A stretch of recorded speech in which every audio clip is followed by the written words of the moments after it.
প্রিয় হাবিবের প্রতি লাখো কোটি দরুদ ও সালাম সময় করি সাল্লাল্লাহু আলাইহি ওয়াসাল্লাম। যে মহান রব্বুল আলামিন আমাদেরকে এই পবিত্র কোরআনে কারীম দিয়েছেন। এই পবিত্র কোরআনে কারীম দেওয়ার উদ্দেশ্য হলো তার এই কালামে পাকের ভিতর আল্লাহ রাব্বুল আলামিন সকল বিষয়ের সমস্যার সমাধান দিয়েছেন। যে প্রত্যেকটা যে পাপ কাজ করেন, যে জেনার কি শাস্তি, চুরির কি শাস্তি, আল্লাহ রাব্বুল আলামিন এই তার হর বিষয়ে আল্লাহ রাব্বুল আলামিন 500 আয়াত নাযিল করেছেন পবিত্র কোরআনে কারীমে। যে আজকে যদি আমাদের সমাজের মাঝে এই কোরআন অনুযায়ী কোরআনের আইন পালন করা হতো, আজকে সমাজের ভিতর এরকম ভাবে শিশু বাচ্চারা দর্শিত হতো না।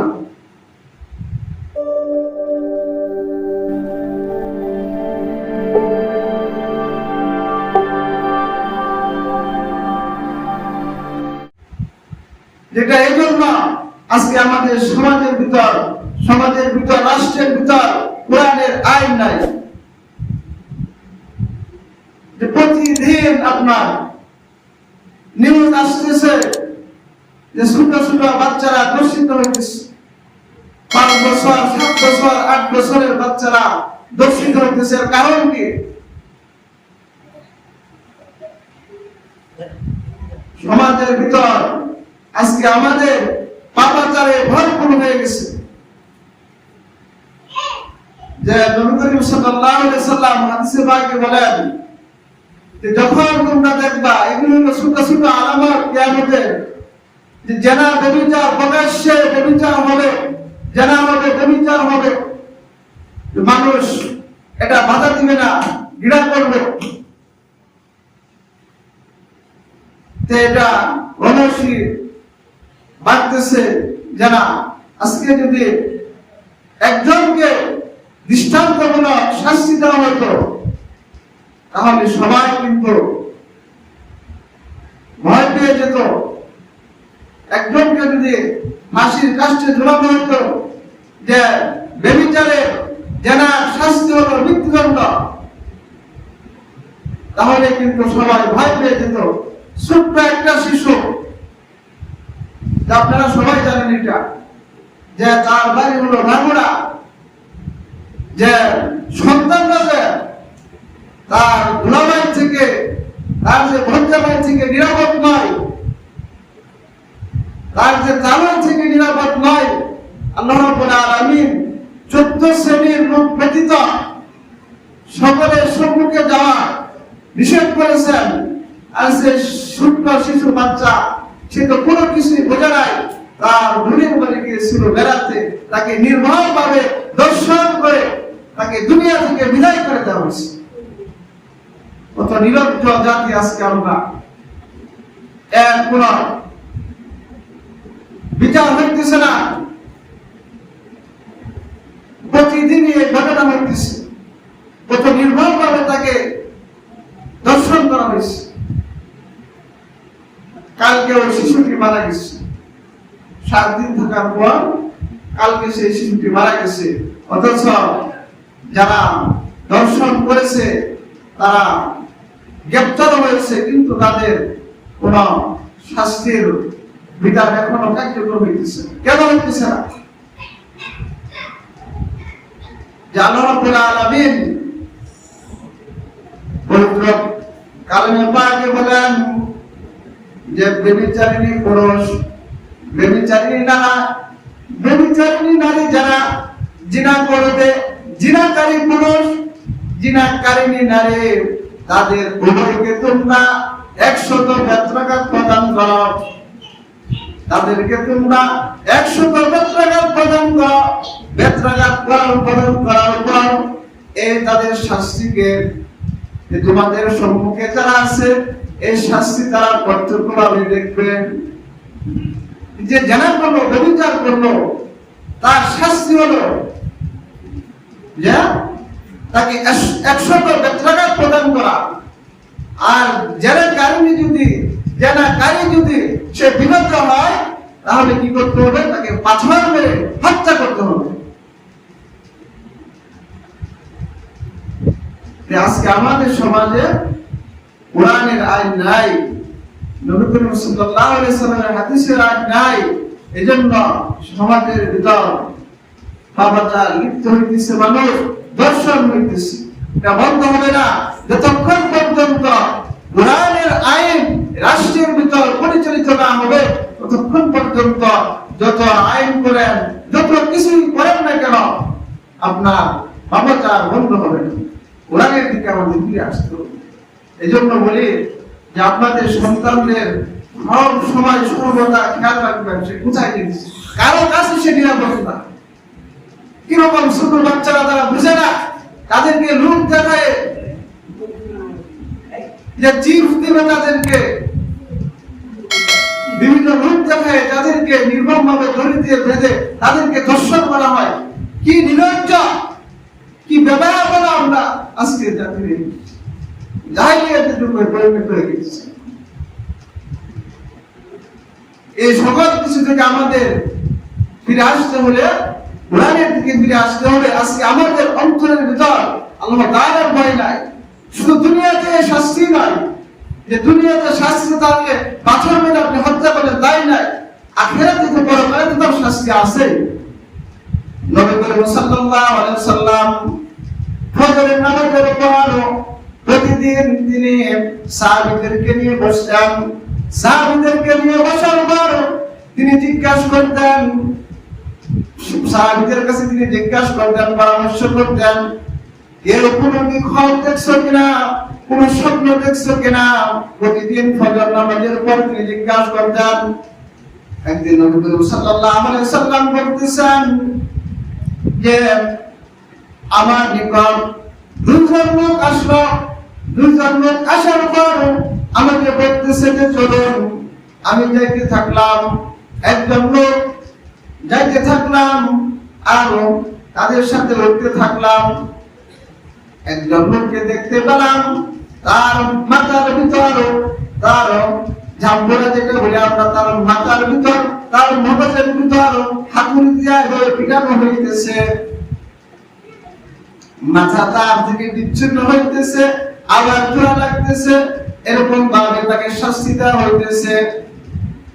নবী করিম সাল্লাল্লাহু আলাইহি ওয়াসাল্লাম তার সকল সঙ্গীকে জিজ্ঞাসা করলেন ইহার কারণ কি।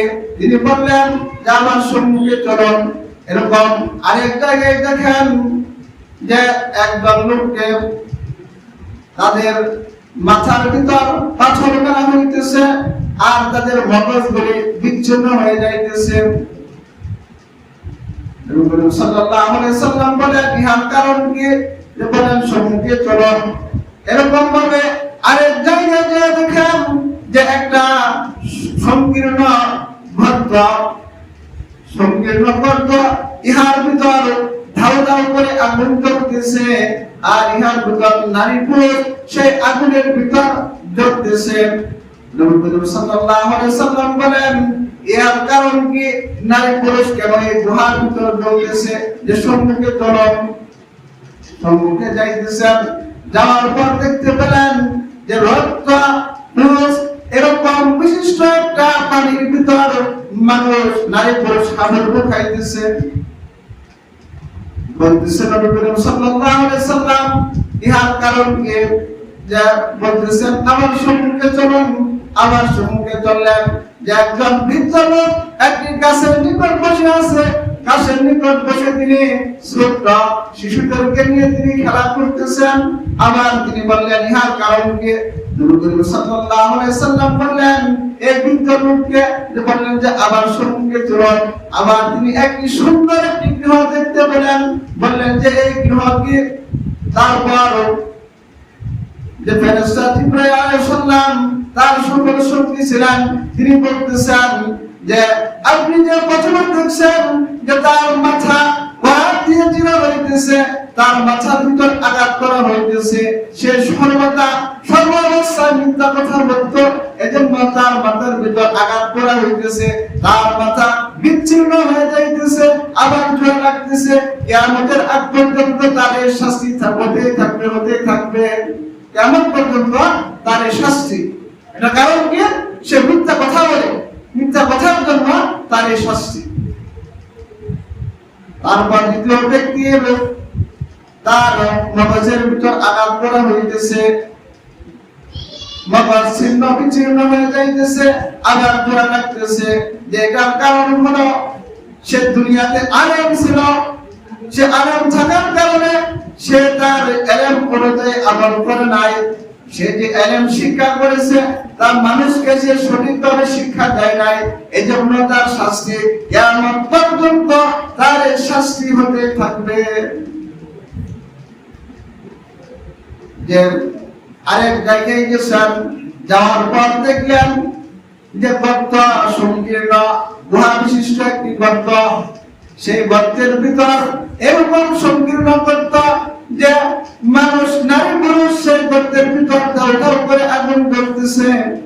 আগুন জ্বলার পর যে আগুনের যখন স্পৃহা বাড়ে তখন তাদের এই গর্তের সম্মুখে আসার উপক্রম হয়ে যায়, আবার যখন আগুনের স্পৃহা কমে যায় আবার তারা নিচের দিকে চলে যায়। এরকম ভাবে তাদের শাস্তি দেওয়া হইতেছে। নবী করিম সাল্লাল্লাহু আলাইহি ওয়াসাল্লামকে বললেন, এরা দুনিয়াতে ব্যভিচার করত, ব্যভিচার করার কারণে আল্লাহ রাব্বুল আলামিন তাদেরকে এই আগুনে জ্বলাইতেছেন, কিয়ামত পর্যন্ত তাদের এই শাস্তি হতে থাকবে। দুনিয়াতে শাস্তি না, আল্লাহ রাব্বুল আলামিন দুনিয়াতে তো হক দিয়েছেন, শাস্তি দিয়েছেন ব্যভিচারে, পরকালেও তাদের জন্য আল্লাহ রাব্বুল আলামিন শাস্তি নির্ধারণ করেছেন।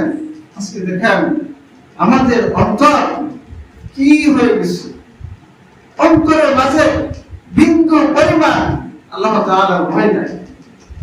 আজকে যদি আপনি আমার অন্তরের ভিতর যদি ভয় থাকতো আল্লাহ তাআলা, তাহলে কিরকম বিবেকবান মানুষ এই কাজ করে, কত নিরর্থ, কত বেহায়া।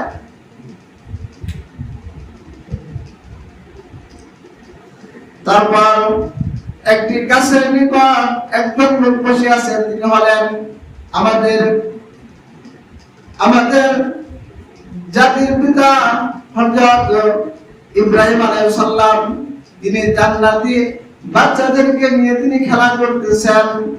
আরেকটি গৃহ দেখছেন, গৃহ দেখার পর তিনি বলতেছেন, এটা হলো জান্নাতীদের আবাসস্থল, এটা হলো জান্নাতীদের আবাসস্থল, এই গৃহের ভিতর জান্নাতীরা থাকে।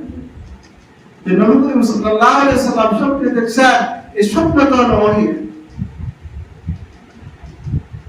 আজকে আমাদের সমাজকে জানা ব্যভিচার থেকে ফিরে আসতে হলে আমাদের কোরআনের দিকে ফিরে আসতে হবে।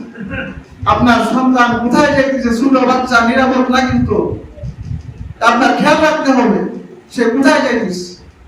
ছোট বাচ্চা ছেলে মেয়ে সবাইকে এরকম ভাবে দর্শন করা হয়েছে, গতকালে এটা বেতন হয়ে গেছে সমাজের ভিতরে। এজন্য সন্তানদেরকে সর্ব অবস্থায় সব সময় খেয়াল রাখবেন সে কোথায় যাইতেছে, কারো কাছে সে নিরাপদ না। আর সন্তানকে দিনী শিক্ষায় শিক্ষিত করতে হবে যে কিয়ামতের আলামত হলো সমাজের ভিতর আপনার দর্শন বেড়ে যাবে, জানা ব্যভিচার বেড়ে যাবে, মানুষ একজন অপরজনকে পুরো মান্য দিবে না।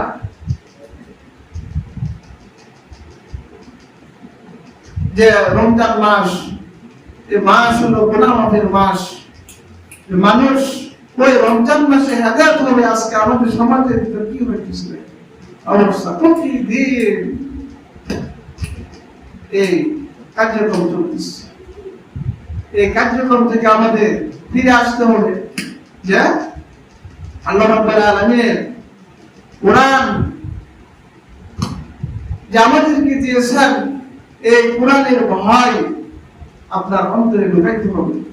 দুনিয়াতে আপনি আসছেন, এই দুনিয়া থেকে আপনার চলে যেতে হবে, এই দুনিয়া থাকার জায়গা না।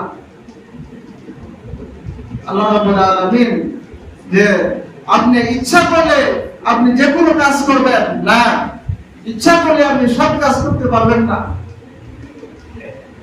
আল্লাহ রাব্বুল আলামিনের সীমার ভিতর আপনার থাকতে হবে। আপনি মানলে মানেন, না মানলে কোনো আসে যায় না। আল্লাহ রাব্বুল আলামিন যুগে যুগে নবী রাসূল পাঠাইছেন, তারা দিনের দাওয়াত দিয়েছেন, সবাই তো গ্রহণ করেন নাই। যারা গ্রহণ করছে তারাই সফল কাম হয়ে গেছে, তারাই কামিয়াবি হয়ে গেছে। যারা গ্রহণ করতে পারে নাই, রাসূল সাল্লাল্লাহু আলাইহি ওয়াসাল্লামের চাচা, আপন চাচা, সেও কিন্তু বেঈমান হয়ে দুনিয়া থেকে চলে। যে আমাদের যে আল্লাহ তাআলার ভয়, যে তাকওয়া, আল্লাহ তাআলার ভয় অন্তরের ভিতর ঢুকাইতে হবে। যে কিরকম ভয়, যেখানে আমি যাইতেছি সেখানে আমার আল্লাহ আছেন, যেখানে আপনি যাইতেছেন সেখানে আল্লাহ তাআলা, আপনার দুই কাঁধে দুজন ফেরেশতা আছেন, এটা আপনার বিশ্বাস হয় না। আল্লাহ রাব্বুল আলামিন যে দুই কাঁধে দুইজন ফেরেশতা নিযুক্ত করেছেন, এটা আপনি আমার বিশ্বাস হয় না। কি বিশ্বাস হবে আমাদের? যে গত জুমায় আমরা আলোচনা করতেছিলাম যে রোজা সম্পর্কে, যে আল্লাহ রাব্বুল আলামিন রোজাকে ফরজ করে দিয়েছেন। এই রোজার প্রতিদান আল্লাহ রাব্বুল আলামিন দিবেন। নবী করিম সাল্লাল্লাহু আলাইহি ওয়াসাল্লামকে সাহাবীরা প্রশ্ন করলেন, ওগো আল্লাহর নবী, যে আল্লাহ রাব্বুল আলামিন যে আছেন, তিনি যে আছেন, তাকে কি আমরা জোরে জোরে ডাকবো, প্রকাশ্যে ডাকবো, ডাকবো গোপনে ডাকবো, তাকে আমরা কিরকম ভাবে ডাকবো?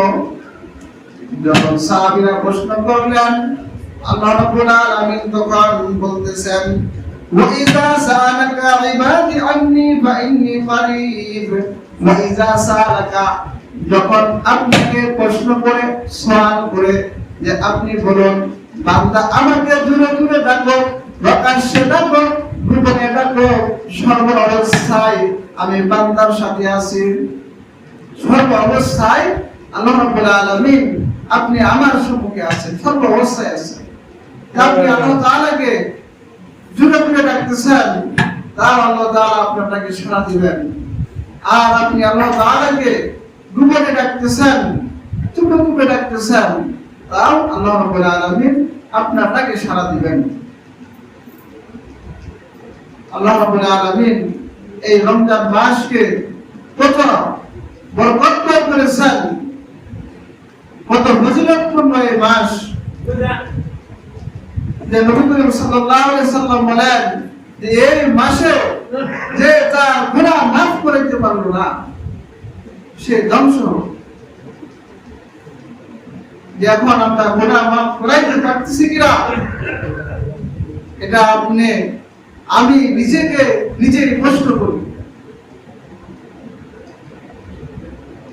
নিজেই প্রশ্ন করি, তাহলে উত্তর পেয়ে যাব।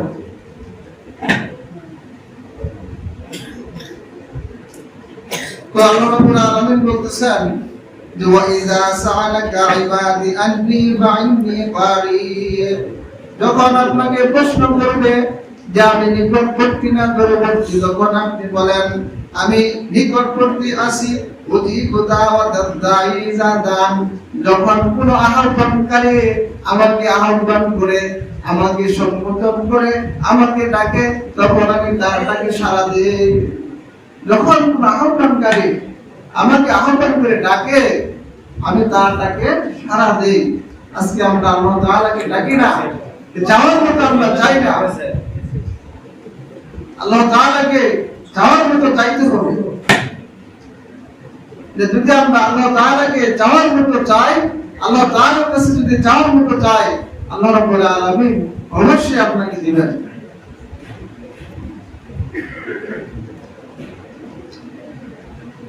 فليستجيبوا لي وليؤمنوا بي لعلهم يرشدون فليستجيبوا, সুতরাং তোমরা আমাকে একনিষ্ঠভাবে রাখো আর আমার নিকটে তোমরা ভরসা করো, তাহলে তোমরা সফলকাম হয়ে যাবে।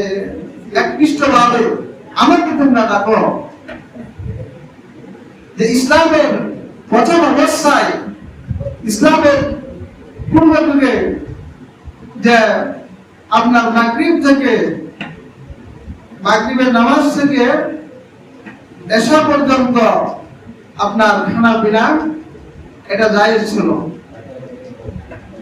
যে মাগরিব থেকে এশা পর্যন্ত এই সময়ের মাঝে আপনি খাবার দাবার স্ত্রীর সাথে মিলামিশা সব কিছু আপনি করতে পারবেন, এই বিধান ছিল।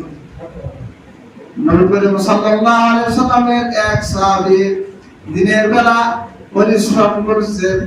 দিনের বেলা পরিশ্রম করার পর সে সন্ধ্যার সময় তার বাসায় আসছে। বাসায় আসার পর তার বিবিকে বলতেছেন যে গৃহের ভিতর কোনো খাবার আছে কিনা? যে না, কোনো খাবার নাই, আমি যাচ্ছি খাবারের সন্ধানে। সাহাবী ঘুমিয়ে গেছেন। ঘুমিয়ে যাওয়ার পর এশার সময় পার হয়ে গেছে, তখন তো আর খাবারের কোনো সময় নাই, সে খাবার খাইতে পারবে না। দিনের বেলা আবার কাজ করার জন্য গেছে মাঠে, তখন সে দুর্বল হয়ে পড়ছে। আল্লাহ রাব্বুল আলামিন পরবর্তীতে আয়াত নাযিল করেছেন, উহিল্লা লাকুম লাইলাতাস সিয়ামুর রাফাসু ইলা নিসাইকুম হুন্না লিবাসুল লাকুম ওয়া আনতুম লিবাসুল লাহুন্না। উহিল্লা লাকুমুল লাইলাতুস সিয়াম, যে সিয়ামের রাতে তোমাদেরকে স্ত্রীর সাথে মিলামেশা করা তোমাদেরকে জায়েজ করা হয়েছে। যখন ওই সাহাবী দুর্বল হয়ে পড়ছেন, যে টাইম শেষ, তখন আল্লাহ রাব্বুল আলামিন যে সন্ধ্যা থেকে মাগরিব থেকে ফজর পর্যন্ত খানা পিনা স্ত্রীর সাথে মিলামিশা সকল কিছু আল্লাহ রাব্বুল আলামিন জায়েজ করে দিয়েছেন। আর যে আল্লাহ রাব্বুল আলামিন বলতেছেন, উহিল্লা লাকুম লাইলাতাস সিয়াম রাফসুল ইলা নিসাইকুম। রাফাস শব্দের অর্থ হলো যে স্ত্রীর সাথে যৌন আলাপ করা। রাফাস ইলা নিসাইকুম, তোমরা তোমাদের স্ত্রীর সাথে রাতের বেলা তোমরা সুবহ সাদিকের পূর্ব পর্যন্ত তোমরা তাদের সাথে মিলামেশা করতে পারো, তোমরা খাবার খেতে পারো, এতে কোনো অসুবিধা নাই। কুন্না লিবাসুল লাকুম ওয়া আনতুম লিবাস, তোমরা একে অপরের পোশাক স্বরূপ। আলিমুল্লাহু আন্নাকুম কুনতুম তাহাতুনা আনফুসাকুম, আল্লাহ রাব্বুল আলামিন তোমাদেরকে এই সীমা নির্ধারণ করে দিয়েছেন। যে আমরা সমাজে এখন একটা রেওয়াজ হয়ে গেছে যে জেহের সময় সাহারির সময় কি করা হয়? ডাকাডাকি করা হয়। যে নবী করিম সাল্লাল্লাহু আলাইহি সাল্লামের সাহাবী যে হযরত বেলাল রাদিয়াল্লাহু আনহু, তিনি মানে সুবহ সাদিকের প্রথমে তিনি আযান দিয়ে দিতেন। এজন্য নবী করিম সাল্লাল্লাহু আলাইহি সাল্লাম বলছেন যে তোমরা বেলালের আযানে তোমরা খানা খাবে, এতে কোনো অসুবিধা নাই। যে বেলাল আগ মুহূর্তে আযান দেয়, এজন্য যেন যে মানুষ জাগ্রত হয়, যেন সাহারি খাইতে পারে, এই জন্য তিনি আগ মুহূর্তে আযান দেন। যে এখন দেখবেন প্রত্যেক মসজিদে যে ডাকা হয়, সমস্যা নাই, আপনি ডাকেন যে বিভিন্ন ফজর এরকম ভাবে মোবাইলের মধ্যে ছেড়ে দেওয়া হয়, এগুলি আসলে কিন্তু ঠিক না। যে ডাকা হয়, যে আপনি ডাকলেন, যে এত বারবার ডাকা, যে 5 মিনিট সময় আছে, এই সময় আছে, এটা বলা এটা তো রোজাদারকে হুমকি দেওয়া হয়, হুমকির সম্মুখীন হয়ে যায়। টাইম হবে আল্লাহ তাআলা তো সীমা নির্ধারণ করে দিয়েছেন, আল খাইদুল বাইদ, যে কালো সুতা থেকে সাদা সুতা দেখার পর পর্যন্ত তোমরা খাও, এটাই হলো সাহারির সময়। আগে তো এটাই ছিল যে সুতা, যা আমরা শুনছি বড়দের কাছ থেকে, আল্লাহ রাব্বুল আলামিন তো এটাই বলছেন। এখন না টাইম নির্ধারণ হয়েছে, আল্লাহ রাব্বুল আলামিন তো এটাই বলছেন যে আল খাইদুল বাইদ, তোমরা কালো সুতা থেকে সাদা সুতা যতক্ষণ পর্যন্ত দেখা যাবে ততক্ষণ পর্যন্ত তোমরা খানা খাবে। কাম হয়ে গেছে।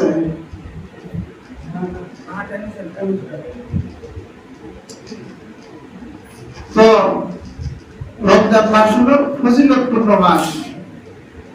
যে মাসে আল্লাহ রাব্বুল আলামিন একটা দিন নির্দিষ্ট করে রেখেছেন, যে এই দিনে আল্লাহ রাব্বুল আলামিন যে মানব জাতির সমস্ত গোনাকে আল্লাহ রাব্বুল আলামিন ক্ষমা করবেন। যে এটা হলো যে সবে কদর, এটা যার ভাগ্যে নির্ধারিত হবে সেই সবে কদর পাবে, যে 100% সবে কদর পাবে, যে আল্লাহ তাআলার প্রিয় হাবিব নবী করিম সাল্লাল্লাহু আলাইহি সাল্লাম মসজিদের ভিতর ইতিকাফ করেছেন। যে মসজিদের ভিতর ইতিকাফ করবে সে অবশ্যই সে সবে কদর পাবে। তাহলে আজকে হলো কয় রমজান? আজকে 13 রোজা। আচ্ছা, তাহলে আমাদের ইতিকাফে বসতে হবে আপনার আগামী জুমার দিন, সেদিন হবে বিশ্ব রোজা আর কি। বিশ্ব রোজার দিনই আপনার ইতিকাফে বসতে হয়। যে আপনার কখন বসতে হবে? যে সুবহ সাদিকের মাগরিবের আগে আপনার মসজিদে অবস্থান করতে হবে। যে এটা হুকুম হলো, ইতিকাফের হুকুম হলো এটা ফরজে কিফায়া। এটা সমাজের মাঝে যদি একজন যদি আদায় করে সকলের পক্ষ থেকে আদায় হয়ে যাবে। আর যদি সমাজের মাঝে কেউ ইতিকাফে মসজিদে অবস্থান না করে সবাই গুনাহগার।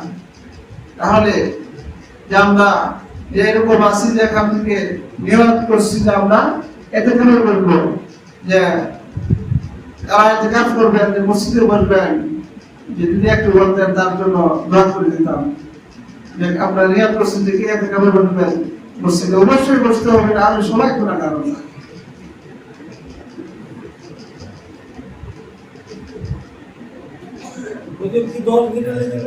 হ্যাঁ, 10 দিনের জন্য বসতে হবে।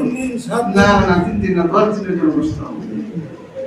যে আপনার 20 রমজান মাগরিবের আগ থেকে মাগরিবের অর্থাৎ আপনার যে সূর্য ডোবার আগে আপনার মসজিদে অবস্থান করতে হবে। তারপর আপনার যে সওয়ালের চাঁদ ওঠার পর আপনি মসজিদ থেকে চলে যেতে পারবেন, সওয়ালের চাঁদ ওঠার পর।